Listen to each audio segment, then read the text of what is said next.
Good morning, everybody. Welcome back. I am Jake, and this is Ohio State. And today we are going to be talking about the very popular and very well received cold steel air light. I am not going to be any different, to be honest. This thing is a tremendous knife. I was really looking forward to this upgrade. I was a big fan of the Pro Lite series. If you haven't seen those yet, you get a couple of different opening options. And if you dabble into the Steve Austin Working Man series, it's all the same, a little different blade shape. But anyways, that was a really great knife, and I had a couple of those Pro Lights, and I always wish they just had a little bit of an upgrade, just on a collector's mentality.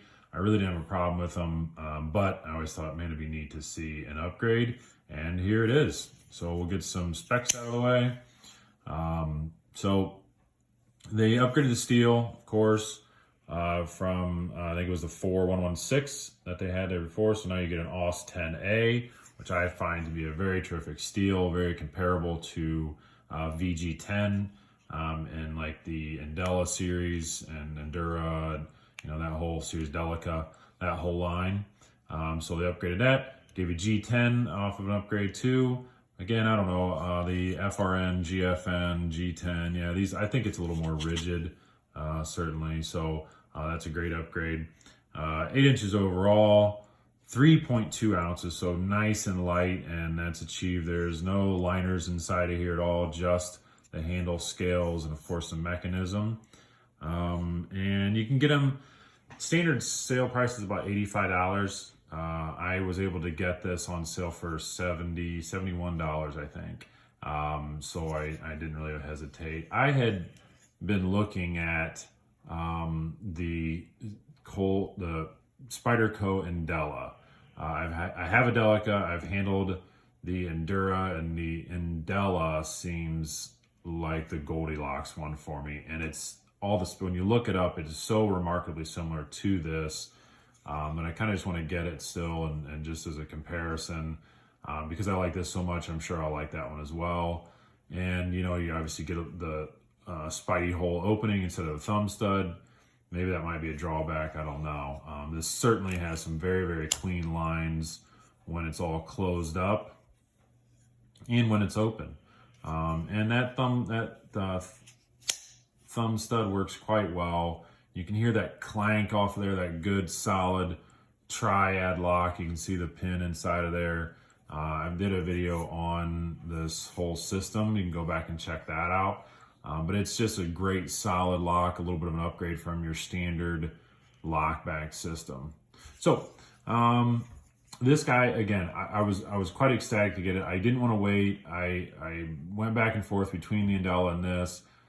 With cold steel being sold to GSM Outdoors, we don't know where it's going to go. Is it going to be better or worse? They've talked about relaunching some old ones, which would be really cool. I would like to see the Recon Mini get launched again. That would be really cool. And the Medium Voyager. Those two I missed out on, and I'd really like to pick those up. But, I don't know. Are they going to lose their quality? Are they going to keep the same? Price is going to go up? We don't know. That could be a whole video just talking about that. But anyways, back into this guy. So ergonomics on it, because it's such a good size knife, 8-inch knife, absolutely. No problem with the gorilla paws. Extra large gloves. You can even see where my fingers lay, that I still have a little bit extra handle down here. I can kind of spread out a little more, let my fingers float, and it's just a good grip and really locks you in. Right on back of there, they got some great rows of jimping. And I've heard some people say, I guess if it can be a negative, I heard people talk about this, that, they are aggressive. There's no doubt that you can, when you bite into it, it gives you a little mini tank track. But I don't know, I actually appreciate that. I think that this is just a good working knife. I'm not concerned about it, kind of giving way on anything. And because of that, I don't mind that row of jimping at all. The same thing goes for, kind of the spine of the blade here. It's 90 degrees. There's nothing, kind of chamfered off on there. Again, though, I think that because this could be a pretty well-rounded knife, maybe you take it, it's lightweight, so you take it hiking with you, camping, whatever, you can use it to that 90 degree to strike some flint and get sparks going. The texturing on here is it's not crazy aggressive, but it certainly, it'll bite in nicely. The pocket clip, if I'm gonna give this thing sort of a negative, and it's just personal, you know, I just think it doesn't make sense to me that, again, if you go back and look at, in fact, I'll just throw a picture up of the Pro Lite series. They had this nice small pocket clip on here that really made sense. I've always kind of thought that a pocket clip should be half the length of the handle, where, you know, here, if you're gonna, you know, even somewhat measure it out, it look clear off of there, you know what I mean? It's big. It does work. It does work fine. You know, I just thought that was kind of a different change off there, that they didn't go with the same pocket clip as the Pro Lite series. It is reversible, and because it's angled, they give you another one in the box. Again, it works perfectly fine with the texturing on here and how smooth they have everything rounded off. I have to wear dress pants to my job, and this does slide in and out of dress pants perfectly fine. Sometimes I worry about with dress pants that it'll snag on the hem and the hem kind of folds over, but no issues there whatsoever. So, and of course, with it being so thin, it just slips right in the pocket. I have no issues with it at all. So, just completely positive. You know, yeah, the negative side of that pocket clip, you know, that's just a personal opinion. I preferred the drop point version of it. They do make the Tonto. I just don't. I think Tontos, they're perfectly functional. They work well. I just don't have any of them. I like the looks of this better, and for, you know, my job and for what I do, this works terrific. So, if you're on the fence about it, I would tell you to jump off the fence. Go on the good side of just buying this thing. I think, you know, again, I was worried about the whole issue with what Cold Steel was going to produce after the buyout, and so I just bought it, right? So I'm going to put up a couple of comparisons. I always like to see that in videos, so hopefully you do too. And one thing before I lay it down, really, I wanted to show you the bug out was kind of what I thought with this. Now, this guy is below 2 ounces, of course, and at 3.2 ounces, it is a little different, but remarkably the same.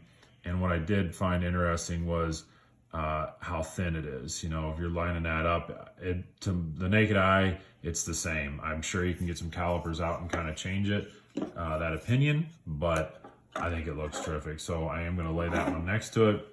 Obviously different length, but not too much. You know, you're getting quite the same blade shape off of it. Even, I mean, a lot of the same lines, you know what I mean? So I just think it looks really cool with that.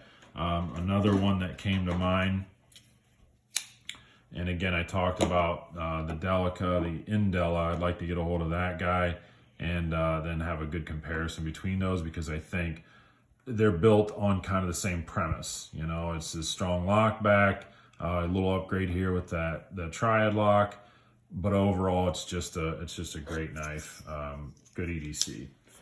And then the very popular Tenacious, and that guy size-wise gets you almost the same thing. So there you go. The Cold Steel Airlight, like I said, around 85 bucks. If you find it on sale for 70, 75, I wouldn't hesitate. I think they're even on eBay where you can get them for at least $75, and you can get some free shipping. So check it out. Look, it's a terrific knife. Many people have claimed it to be a great knife. It's been well received, and I certainly am very excited to have it. So there you guys go. Appreciate you watching. By all means, put any comments down, and let's talk about knives. Go out and promote positivity. Have a good day.